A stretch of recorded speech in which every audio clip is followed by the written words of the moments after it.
Assalamualaikum warahmatullahi wabarakatuh. Di sini kami dari kelompok 4 yang terdiri dari Dita Nuryaningrum, terus Yeni Wulandari, Ainun Salsabila, saya sendiri Nada Wijaya, Lara Syifa Jahra, Ismi Aulia, Siti Nasyasani, Wika Yunitasari, dan Muhtadia Isa. Di sini kami akan membahas tentang suspensi klorampenikol. Untuk pembahasan materi pertama akan dibacakan oleh Dita.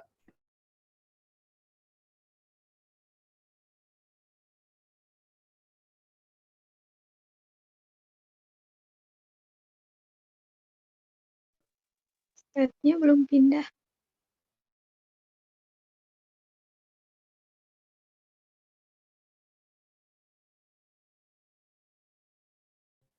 Slide-nya jalan nggak? Enggak jalan. Nggak usah di tweet ya, nggak usah dilebarin ini, nggak apa-apa. Iya.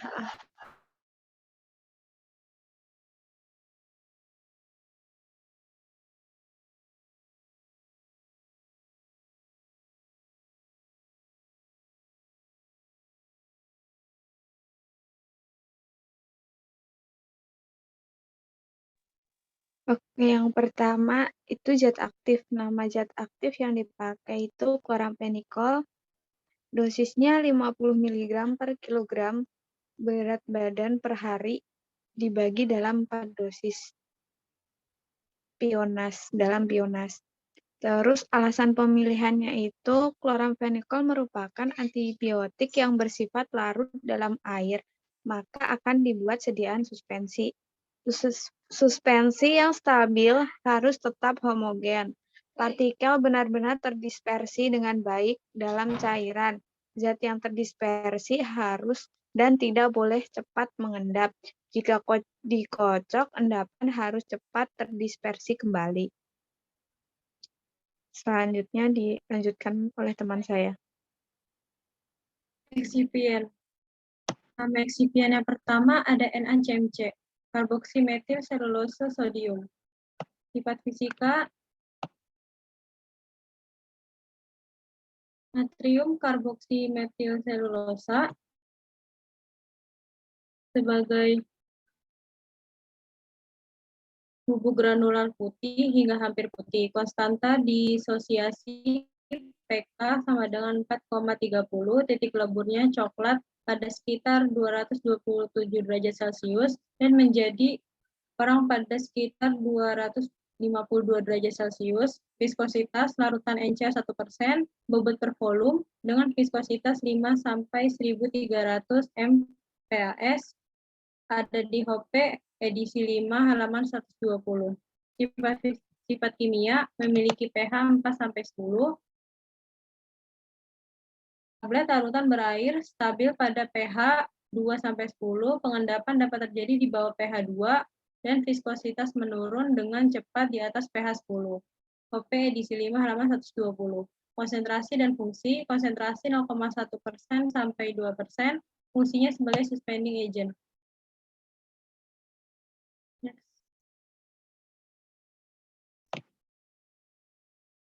Eksipien yang kedua ada PGS, Pulvis gumosus. Sifat fisika, PGS tersedia sebagai serpihan tipis putih kuningan, butiran bubuk atau serbuk semprot kering, tidak berbau dan memiliki rasa yang hambar. Ada di HOPE edisi 6 halaman 1.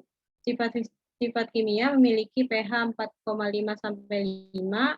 Larutan berair dapat mengalami degradasi bakteri atau enzimatik, tetapi dapat diawetkan dengan merebus larutan terlebih dahulu untuk waktu yang singkat untuk menonaktifkan enzim yang ada. Jadi iradiasi gelombang mikro juga dapat digunakan. Larutan berair juga dapat diawetkan dengan penambahan pengawet antimikroba seperti 0,1% bobot per volume asam benzoat, 0,1% bobot per volume natrium benzoat, atau campuran 0,17% bobot per volume metil paraben dan 0,03% propil paraben. Bubuk akasia harus disimpan dalam wadah kedap udara di tempat yang sejuk dan kering. Ada di HOPE edisi 6 halaman 1. Konsentrasinya 2%, fungsi sebagai suspending agent. Next.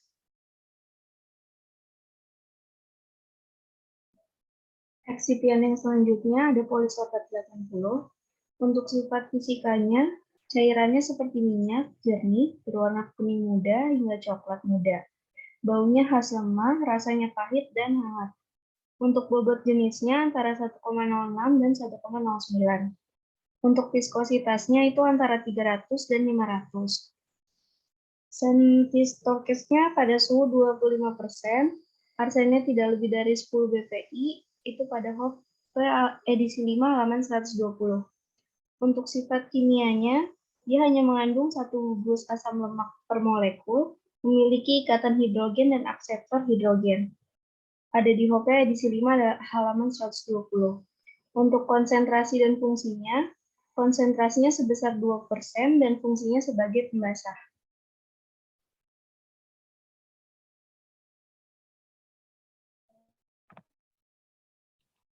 Eksipien yang keempat yaitu propilen glikol. Sifat fisikanya, propilen glikol adalah cairan bening, tidak berwarna, kental, praktis, tidak berbau, dengan rasa manis, sedikit tajam, menyerupai gliserin. Titik didihnya 188 derajat Celcius, titik nyalanya 99 derajat Celcius pada cangkir terbuka. Titik leburnya minus 59 derajat Celcius, densitasnya 1,038 gram per sentimeter kubik pada suhu 20 derajat Celcius. Viskositasnya 58,1 MPAS pada 20 derajat Celcius. Indeks biasnya 1,4324. HOP edisi 5 halaman 624. Sifat kimianya pada suhu dingin, propilen glikol stabil dalam wadah tertutup baik, tetapi pada suhu tinggi di tempat terbuka cenderung teroksidasi, sehingga menimbulkan produk seperti propion, aldehida, asam laktat, asam pirufat, dan asam asetat.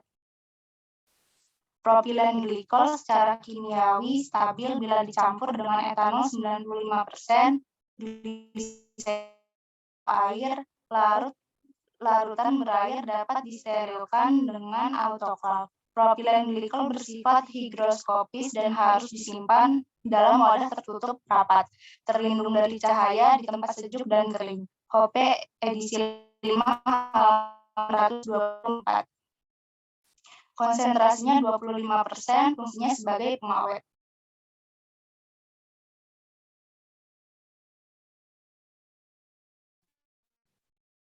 Eksipien yang selanjutnya ada sirupus simplex.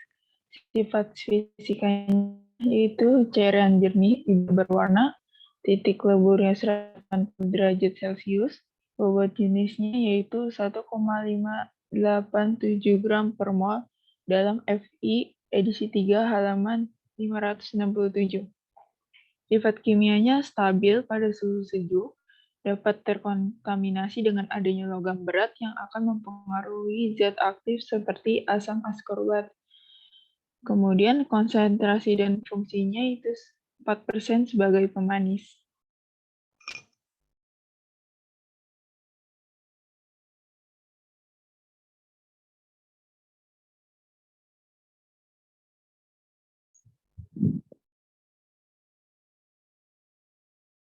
Yang selanjutnya, MSPCN, Aquades.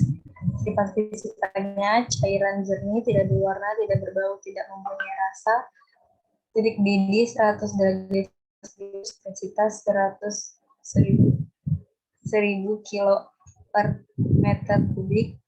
Titik leburan 0 derajat Celcius, berat jenisnya 0,771 pada suhu 25 derajat Celcius, viskositas 0,89 MPAS pada suhu 25 derajat. Sumbernya FI edisi 3 halaman 96 dan HOP edisi 6 halaman 766. Sifat kimianya, pH-nya tubuh terbentuk dari 2 atom hidrogen yang berikatan kovalen dengan 1 atom oksigen. Konsentrasi dan fungsinya, konsentrasi 60 mili, fungsinya sebagai pelarut.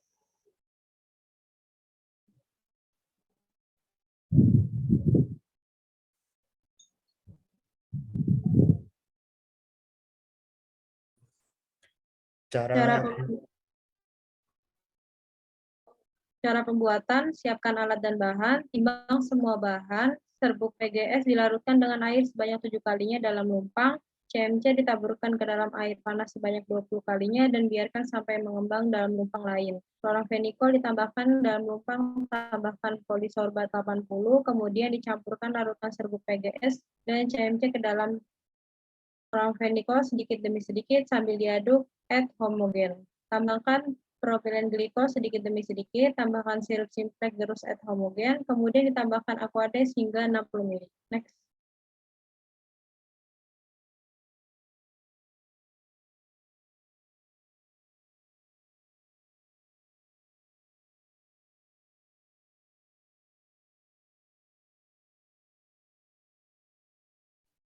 Evaluasi sediaan. Evaluasi sediaan itu ada meliputi organoleptis, yaitu evaluasi organisasi suspensi dilakukan dengan menilai dari perubahan rasa, warna, dan bau. Dilihat warna, kemudian dicium baunya. Kemudian ada homogenitas. Sediaan dioleskan pada permukaan kaca, objek kemudian diratakan dengan kaca objek lain sehingga terbentuk lapisan tipis. Partikel diamatinya secara visual.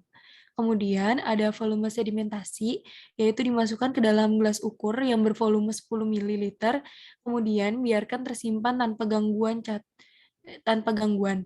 Kemudian dicatat volume sedimentasi awal sampai dengan V0, kemudian disimpan maksimal hingga 4 minggu. Lalu dicatat volume sedimentasi akhir, FU-nya.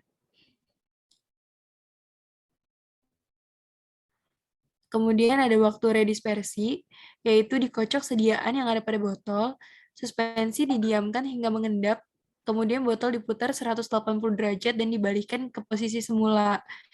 Lalu dicatat waktu kemampuan suspensi terdispersi kembali.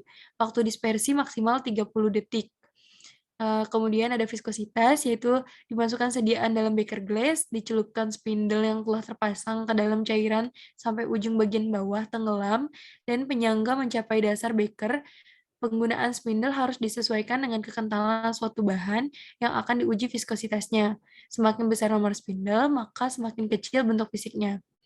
Kemudian ada volume terpindahkan, jadi gelas ukur dengan volume 100 ml disiapkan dalam keadaan kering dan bersih. Setelah itu sediaan suspensi kloramfenikol dituangkan ke dalam gelas ukur secara perlahan dan hati-hati. Suspensi ini didiamkan dahulu sekitar 30 menit sampai terbebas dari gelembung udara. Kemudian volume larutan diukur dan ditentukan dengan secara akurat. Prosedur yang sama dilakukan terhadap setiap sediaannya.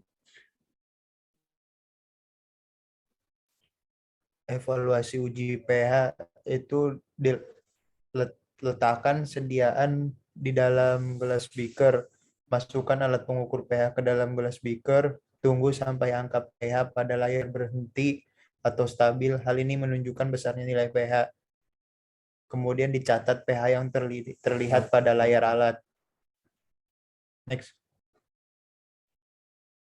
Ini untuk bukti searching materinya yang ada di Google Scholar. Next.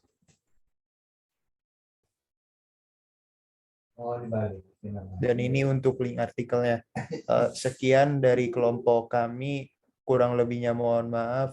Wassalamualaikum warahmatullahi wabarakatuh. Waalaikumsalam warahmatullahi wabarakatuh.